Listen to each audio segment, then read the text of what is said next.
શ્રાવણ માસમાં 4 રાશિઓ પર મહેરબાન રહેશે સૂર્યદેવ. નક્ષત્ર બદલી આપશે શુભ ફળ, થશે અનેક લાભ.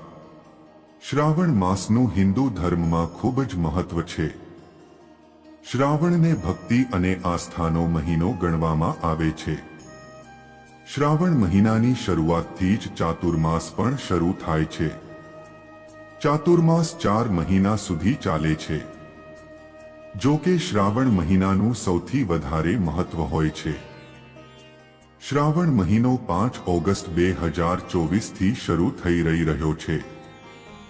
શિવ ભક્તો માટે આ વખતનો શ્રાવણ મહિનો ખૂબ જ ખાસ રહેશે, કારણ કે આ વખતે 5 સોમવાર આવવાના છે. શ્રાવણ મહિનામાં શિવના આશીર્વાદ તેમના ભક્તો પર વરસતા હોય છે, પરંતુ આ વખતે શ્રાવણ મહિનામાં ભગવાન શિવની સાથે સૂર્યદેવ પણ પોતાની કૃપા વરસાવી રહ્યા છે. હિન્દુ ધર્મમાં ભગવાન સૂર્યની ઉપાસનાને ખૂબ મહત્વ આપવામાં આવ્યું છે. જ્યોતિષશાસ્ત્રમાં પણ સૂર્ય ગ્રહને વિશેષ સ્થાન આપવામાં આવ્યું છે.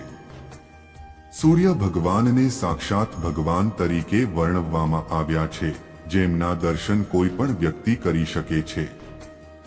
પંડિતો અનુસાર જો તમારી કુંડળીમાં સૂર્ય બળવાન હોય તો તમને જીવનભર ઘણા લાભ મળે છે.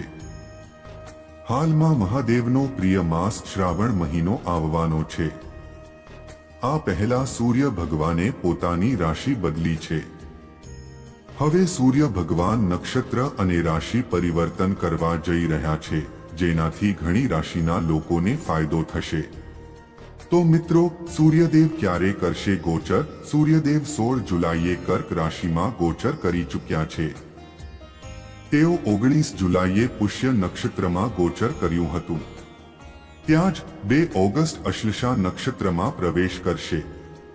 ત્યારબાદ 15 ઓગસ્ટ સુધી કર્ક રાશિમાં રહેશે અને 16 ઓગસ્ટે મઘા નક્ષત્રમાં ગોચર કરશે. સૂર્યદેવ 16 ઓગસ્ટ સિંહ રાશિમાં પ્રવેશ કરશે. સૂર્યદેવના આ ગોચરની સકારાત્મક અસર ઘણી રાશિઓ પર પડવાની છે. તો ચાલો જાણીએ એ ભાગ્યશાળી રાશિઓ વિશે. મિત્રો, આપ સૌને જય ચામુંડામાં, જય ખોડિયારમાં. જે કોઈ પણ લોકો આ વિડીયોને જો લાઈક કરે એને હંમેશા ખુશ રાખજો અને તેના ઘરમાં ધનની અને અનાજની ક્યારે કમી ન આવવા દેતા. તેના દરેક કાર્યોમાં સફળતા અપાવજો. તો મિત્રો, આપણે આજની ખૂબ જ મહત્વની માહિતી જાણીએ એ પહેલા તમને બધાને મારા તરફથી જય માતાજી. કુળદેવી માતાજી આપને હંમેશા ખુશ રાખે. વિડીયોમાં આગળ વધતા પહેલા કોમેન્ટમાં જય માતાજી જરૂર લખી દેજો, કે જેથી કુળદેવી માની કૃપા તમારી ઉપર હંમેશા રહે.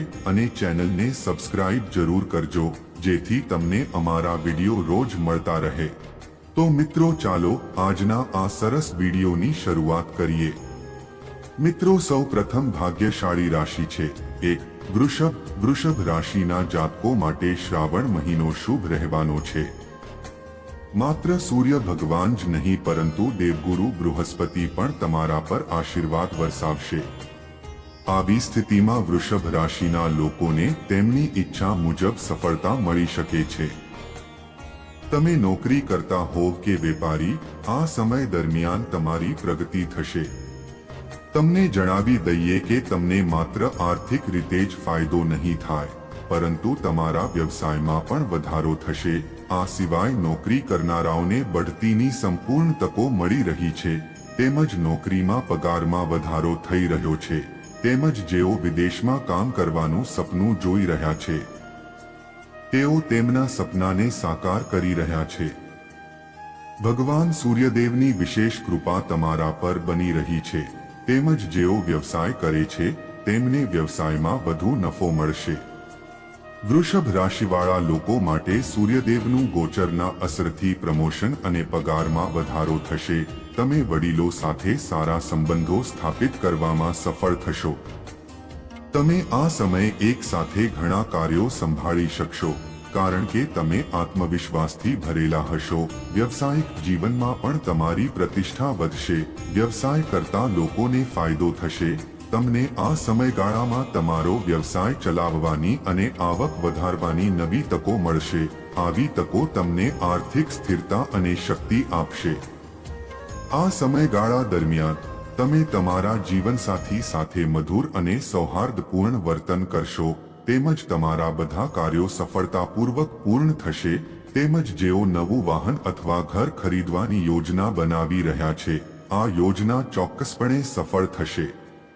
તમારી બધી ઈચ્છાઓ પૂર્ણ થશે અને ભગવાન સૂર્યદેવની કૃપાથી હવે તમને તમારા જીવનમાં ઘણા પ્રકારના લાભો અને સફળતાઓ મળવાની છે, જે વૃષભ રાશિઓનું જીવન બદલી નાખશે. 2. મિથુન રાશિ. આ રાશિના લોકો પર સૂર્ય ભગવાનની કૃપા હંમેશા બની રહે છે.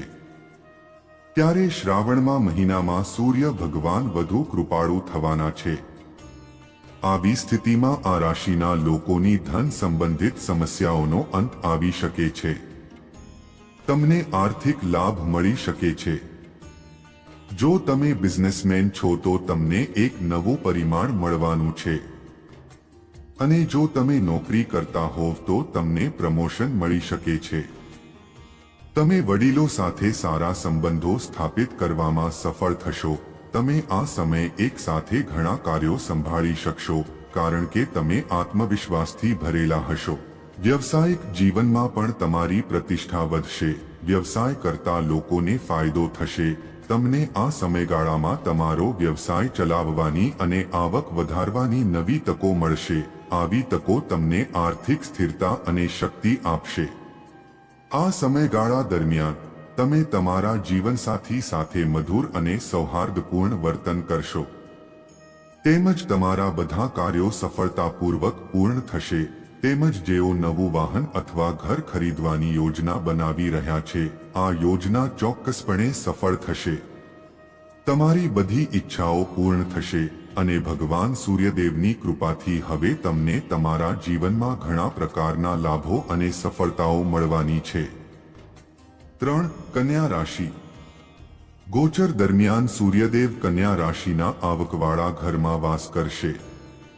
આવી સ્થિતિમાં આ રાશિના લોકો માટે ધન યોગ પણ બની રહ્યો છે, જેનો અર્થ છે કે તમારી સંપત્તિમાં વધારો થઈ શકે છે. જો તમારું કોઈ કામ બાકી છે તો તે પૂર્ણ થઈ શકે છે. આ ઉપરાંત તમે શ્રાવણ મહિનામાં રોકાણ માટે ભાગીદારો પણ શોધી શકો છો. એ પણ જણાવી દઈએ કે ભગવાન સૂર્યદેવના આશીર્વાદથી તમને ખૂબ જ ટૂંક સમયમાં શુભ સંદેશ પ્રાપ્ત થવાનો છે. હા મિત્રો, હવે તમને તમારા દ્વારા કરવામાં આવેલી મહેનતનો સંપૂર્ણ લાભ મળશે. તમને જણાવી દઈએ કે ભગવાન સૂર્યદેવની કૃપાથી તમારી આર્થિક સ્થિતિ પહેલા કરતા સારી રહેશે. તમને તમારા બધા કામમાં સફળતા મળશે.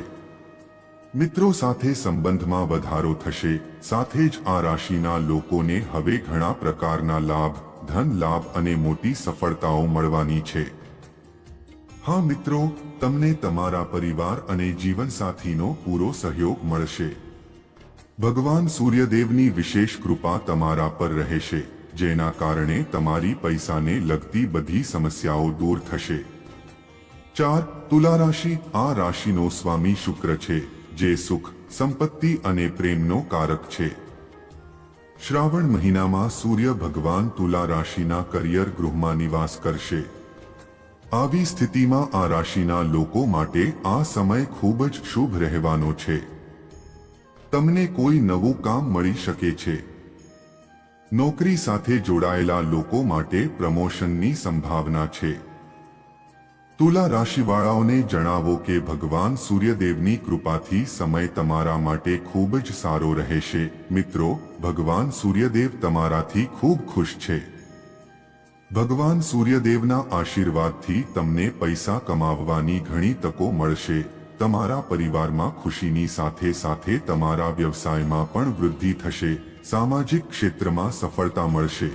તે જ સમયે જો તમે નવું વાહન અથવા ઘર ખરીદવાની યોજના બનાવી રહ્યા છો તો આ યોજના તમારા માટે ચોક્કસપણે સફળ થશે. મિત્રો, વિડિયો પસંદ આવ્યો હોય તો લાઈક, શેર અને સબસ્ક્રાઇબ જરૂર કરજો. જય માતા લક્ષ્મી.